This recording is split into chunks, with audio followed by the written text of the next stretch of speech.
Hello everyone, आपके अपने YouTube channel climax competitive class में आपका स्वागत है। मैं अनुज अग्रवाल। आज मैं आप लोग के सामने कॉम्पिटेटिव मैथ्स में बोर्ड एंड स्ट्रीम का पार्ट 4 लेकर आया हूँ। इससे पहले मैं आप लोग को 3 क्लास दे चुका हूँ, तो मैं आप लोग को जो क्लास दे रहा हूँ जो मैथ्स का और रीजनिंग का, वह आपका स्पेशल क्लास NTPC रेलवे का चल रहा है, क्योंकि रेलवे NTPC का डेट आपका फाइनल किया गया है 15 दिसंबर 2020 से। तो मैं उम्मीद करता हूं कि आप लोग अब तैयारी में जुट गए होंगे और मन से तैयारी कीजिए और दिल से तैयारी कीजिए। और मैं आप लोग को जगह जगह पर मोटिवेट करते रहूंगा और आप लोग तैयारी करते रहिए। मैं आप लोग को स्पेशल बैच दे रहा हूं NTPC और रेलवे का, इसलिए आप लगातार क्लास को ज्वाइन करते रहिए। तो आज का फर्स्ट क्वेश्चन बताने से पहले, कल मैं आप लोग को एक क्वेश्चन होमवर्क दिए थे और वह क्वेश्चन इस प्रकार से था। आप लोग ऑप्शन में 1 घंटा बताए हैं, लेकिन और कुछ स्टूडेंट्स 1 घंटा 15 मिनट बताए हैं। तो 1 घंटा 15 मिनट इसका आंसर सही था। 1 घंटा आप थोड़ा मिस किए हैं, लेकिन आप लोग मेहनत किए हैं, धन्यवाद। लेकिन चलते हैं क्वेश्चंस में, देखिए क्या कहता था। होमवर्क का क्वेश्चन इस प्रकार से था। एक नाविक धारा के विपरीत 2 किलोमीटर 1 घंटा में जाता है तथा धारा की दिशा में 1 किलोमीटर 10 मिनट में आता है। रुके पानी में 5 किलोमीटर कितनी देर में जाएगा? यानी अगर आप 9 की चाल निकाल लेते हैं तो चाल आपको पता हो जाएगा, और आपका दिया गया है 5 किलोमीटर कितना देर में जाएगा। तो अगर आपको समय निकालना है तो समय बराबर होता है दूरी बटा चाल। दूरी आपका 5 हो जाएगा और चाल आप यहाँ से निकाल लीजिएगा। यानी विपरीत 2 किलोमीटर 1 घंटा में जाता है, तो जब विपरीत जाइएगा तो चाल आपका घटेगा। तो चाल बराबर फार्मूला होता है दूरी बटा समय। दूरी आपका दिया गया है 2 किलोमीटर 1 घंटा में, तो 2/1 हो जाएगा, यानी 2। तो x माइनस वाई बराबर आपका 2 हो जाएगा। ठीक है। उसके बाद क्या बोलता है कि धारा की दिशा में 1 किलोमीटर 10 मिनट में जाता है। तो धारा की दिशा में आपका चाल जुटेगा और 1 किलोमीटर जाता है 10 मिनट में, और मिनट को आप घंटा में बदलिएगा तो 60 से भागा दीजिएगा। ठीक है, 60 से भागा दीजिएगा तो ये आपका आ जाएगा x + y बराबर 6। यहाँ से आपको 9 की चाल निकालना है। तो 9 की चाल को हम x मानते हैं, तो x का वैल्यू आपको निकालना है। तो x का वैल्यू निकालने के लिए दोनों को आप ऐड कर दीजिए, 6 और 2 8, और बटा 2 कर दीजिए तो आपका 4 हो जाएगा। तो x का वैल्यू 4 आ गया। ये 4 आपका कितना आया? 4 किलोमीटर प्रति घंटा। ठीक है। अब आपको क्या निकालना है कि 5 किलोमीटर शांत जल में, रुके हुए पानी में कितनी समय लेगा चलने में। तो आपको चाल पता है और दूरी पता है, तो आप समय निकाल सकते हैं। तो समय बराबर फार्मूला होता है दूरी बटा चाल। दूरी आपका 5 किलोमीटर, चाल है 4। अब ये पूर्णांक को तोड़िएगा तो 1.1/4 गुना 60 कीजिएगा तो 15 चौके 60, यानी 1 घंटा 15 मिनट आपका आंसर होगा। यानी आपका ऑप्शन जो था बी में 1 घंटा 15 मिनट, वही आपका आंसर सही था।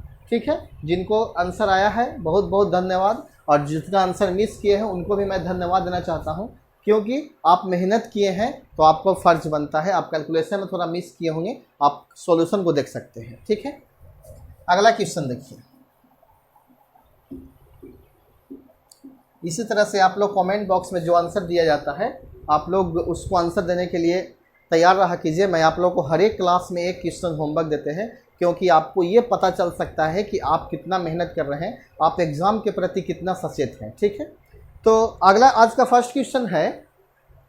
एक नाव धारा की दिशा के साथ 12 किलोमीटर जाने में 1 घंटा का समय लेती है और लौटने में उसे 4 घंटा का समय लगता है।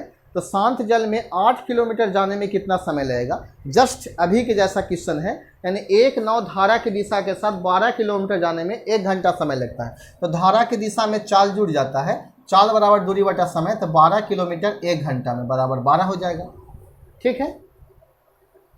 उसके बाद लौटने में आपका विपरीत हो जाएगा, तो 4 घंटा समय लेता है। दूरी आपका ज्यों का त्यों रहेगा। तो लौटते समय x माइनस वाई हो जाएगा, तो 12/4, 4 × 12, 3 हो जाएगा। आप क्वेश्चन पूछा गया है कि शांत जल में 8 किलोमीटर जाने में कितना समय लगेगा। तो यहाँ से आप 9 की चाल निकाल लीजिए। तो 9 की चाल x बराबर निकालिएगा, तो दोनों का ऐड कीजिएगा, 12 और 3/2, तो 12 3 15/2 हो जाएगा। ठीक है।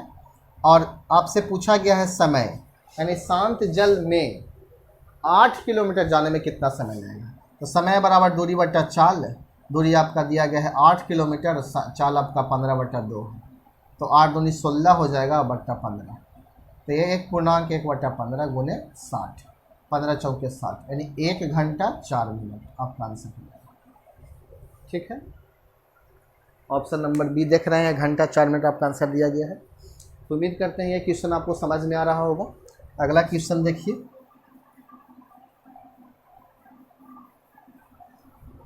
क्वेश्चन है इस प्रकार से, एक व्यक्ति ठहरे हुए पानी में नाव 10 किलोमीटर प्रति घंटा की गति से चला सकता है।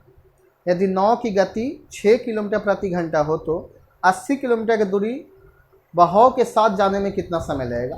तो बहाव के साथ नाव की चाल और धारा की चाल को जोड़ दिया जाता है। जिधर आपका धारा जा रहा है उसी दिशा में आप नाव मतलब भेज रहे हैं, चला रहे हैं। तो आपका जल में 10 किलोमीटर प्रति घंटा दिया गया है नाव की चाल। तो नाव की चाल आपका 10 किलोमीटर प्रति घंटा है और धारा की चाल जो आपका दिया गया है 6 किलोमीटर प्रति घंटा दिया गया है। ठीक है, और आपका जो दूरी दिया गया है 80 किलोमीटर दिया गया है। तो आपसे समय पूछा गया, समय बराबर फार्मूला होता है दूरी बटा चाल। दूरी आपका 80 है और चाल आपका एक ही सेम दिशा में जाएगा तो चाल को जोड़िएगा तो 10 और 6 कितना हो जाएगा 16, 16 25 80, यानी आपका आंसर हो जाएगा 5 घंटा। ठीक है, इस टाइप से क्वेश्चन एग्जाम में पूछे जाते हैं और ये क्वेश्चन आपका पूछा गया है आरआरबी 2000 एसएससी 2004 में क्वेश्चन पूछा गया है और रेलवे में भी क्वेश्चन पूछा गया है इस टाइप से। अगला जो क्वेश्चन है आरआरबी 2006 का रेलवे रिक्वायरमेंट ऑफ बोर्ड, एक नाव की स्थिर जल में चाल 10 किलोमीटर प्रति घंटा तथा नदी की चाल 8 किलोमीटर प्रति घंटा है। वह नदी के बहाव की दिशा में 2 घंटा 30 मिनट तक चलता है, वह कितनी दूरी तय करता है। अभी जस्ट क्वेश्चन है, यानी आपका दूरी दिया हुआ था और उसमें समय आपको निकालने के लिए निकालना था, और अब आपको समय दे दिया गया है, दूरी निकालना है। ठीक है, तो यहाँ आप क्वेश्चन को समझिएगा। एक नाव की चाल 10 किलोमीटर है और नदी की चाल आपका 8 किलोमीटर है, बहाव की दिशा में है। तो जिधर आपका बहाव जा रहा है उधर आप नाव चला रहे हैं। तो नाव की चाल है 10 किलोमीटर प्रति घंटा और इसका चाल है 8 किलोमीटर प्रति घंटा धारा की चाल। और समय टोटल टाइम आपका दिया गया है 2 घंटा 30 मिनट में पहुंचता है। तो क्वेश्चन पूछा गया है दूरी, तो समय बराबर फार्मूला होता है दूरी बटा चाल, या दूरी बराबर फार्मूला हो जाएगा चाल गुना समय। तो चाल आपका 10 और 8 जुटेगा तो कितना हो जाएगा 18 गुना, और समय जो आपका दिया गया है 2 घंटा 30 मिनट। तो 2 घंटा 30 मिनट को आप चेंज कीजिएगा तो 2 प्लस हाफ, 2 दूना 4 और 1 हो जाएगा 5 बटा 2 घंटा, 2.5 घंटा। 2 से 9 दिन 18, 9 पचे 45 किलोमीटर आपका आंसर हो जाएगा। यानी 2 घंटा 30 मिनट को चेंज कीजिएगा तो 5 बटा 2 आएगा, 2.1 बटा 2। ठीक है, अगला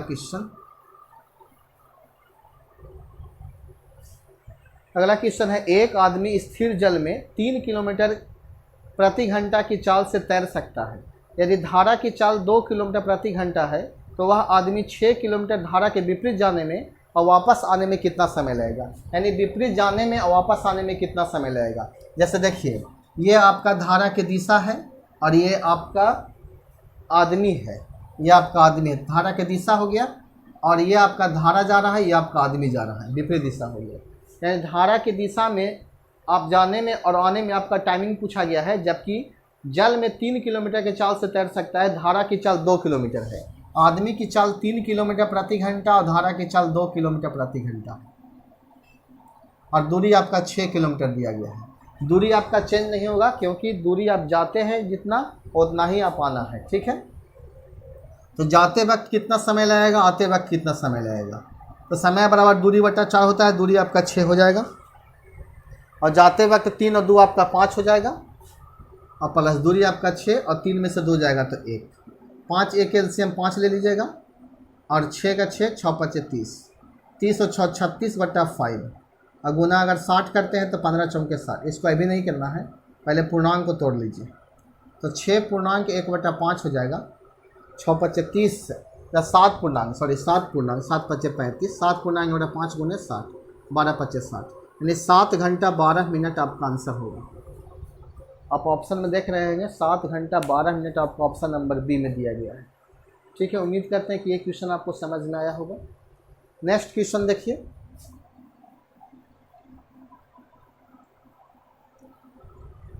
नेक्स्ट क्वेश्चन कहता है कि एक नाव नदी के बहाव की दिशा में 4 घंटा में 60 किलोमीटर जाती है। नदी के बहाव की दिशा में एक नाव 4 घंटा में 60 किलोमीटर जाती है। जिधर बहाव जा रही है उधरे नाव जा रही है, तो 4 घंटा में 60 किलोमीटर जाती है। तो चाल जो होगा x + y बराबर, तो यह आपका हो जाएगा दूरी वटा समय, यानी 15 चौके 60, 15 किलोमीटर प्रति घंटा। ठीक है। यदि नाव की चाल नदी की दुगनी है तो बताइए कि नदी के बहाव के विपरीत दिशा में 2 घंटे में कितनी दूरी तय करेगी। यानी नाव की चाल नदी की दुगनी है। अगर नदी की चाल को x मानेंगे तो नाव की चाल 2x हो जाएगा। तो यहाँ आपका 2x अब x आपका 3x हो जाएगा। तो 3x बराबर 15, तो x बराबर 5 किलोमीटर प्रति घंटा। तो नाव की चाल जो आपका आ जाएगा 5 दूनी 10 किलोमीटर प्रति घंटा होगा, और नदी के चाल जो आपका आ जाएगा 5 किलोमीटर प्रति घंटा हो जाएगा, क्योंकि नाव की चाल जो है नदी से दुगनी है। तो बताइए नदी के बहाव के विपरीत दिशा में 2 घंटा में कितनी दूरी तय करेगा। तो समय निकालना है आपको, कितनी दूरी तय करेगा आपको, दूरी टोटल दूरी निकालना है। दूरी बराबर फार्मूला होता है चाल गुना समय। विपरीत में चाल आपका घटेगा, 10 और 5 का डिफरेंस 5 का हो जाएगा, और समय आपका 2 घंटा दिया गया है, तो आपका 10 किलोमीटर आंसर हो जाएगा। 5 गुना 10। ठीक है, समझ में आ रहा होगा। एक बार फिर से समझिए। यानी एक नदी की चाल जो है, नाव की चाल नदी से दुगना है, और वह एक धारा की दिशा में 4 घंटा में 60 किलोमीटर जाता है, तो इसका चाल 15 किलोमीटर प्रति घंटा हो जाएगा। तो x का वैल्यू 5 किलोमीटर प्रति घंटा। तो नदी की चाल आपका 5 हो जाएगा, तो नाव का 10 हो जाएगा। नदी के विपरीत आपको 2 घंटा में कितना दूरी तय करेगा, तो दूरी बराबर चाल गुना समय। तो विपरीत में चाल का डिफरेंस होता है, तो 10 में से 5 जाएगा तो 5, समय 2, तो 5 दूनी 10 किलोमीटर आपका आंसर है। ठीक है, ये क्लास आपको समझ में आ रहा होगा। इसी क्लास के साथ, इसी क्वेश्चंस के साथ मैं इस क्लास को एंड कर रहा हूँ, और एक क्वेश्चन होमवर्क के रूप में पुनः दे रहा हूँ, जिसका आंसर आप कमेंट बॉक्स में ज़रूर दीजिएगा। अगर नहीं दीजिएगा तो कल के क्लास में इसका सोल्यूशन करेंगे, और कल तक ये क्लास आपका 9 धारा का चलेगा। उसके बाद अगर जो भी आप लोगों को प्रॉब्लम्स होता है तो आप प्रॉब्लम्स मेरे कमेंट बॉक्स में लिख सकते हैं।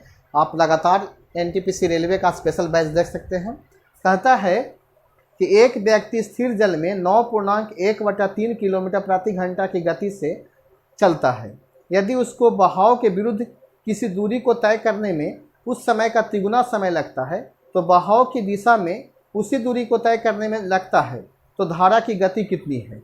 आपका ऑप्शन दिया गया है 4 ऑप्शन, 5 ऑप्शन। इसका आंसर आप लोग कमेंट बॉक्स में ज़रूर दीजिएगा। ठीक है, तो मिलते हैं नेक्स्ट क्लास में। अगर ये क्लास आप लोग को अच्छा लगता है तो इस क्लास को लाइक कीजिए, कमेंट कीजिए, और ज़रा अपने दोस्तों के पास शेयर कीजिए। और आप लोग से मेरा उम्मीद है कि अब आप लोग तैयारी में लग जाइए। अब कोई बहाना नहीं चलेगा, आपका एग्ज़ाम होगा समय पे, और समय पर रिजल्ट होगा। ठीक है, धन्यवाद।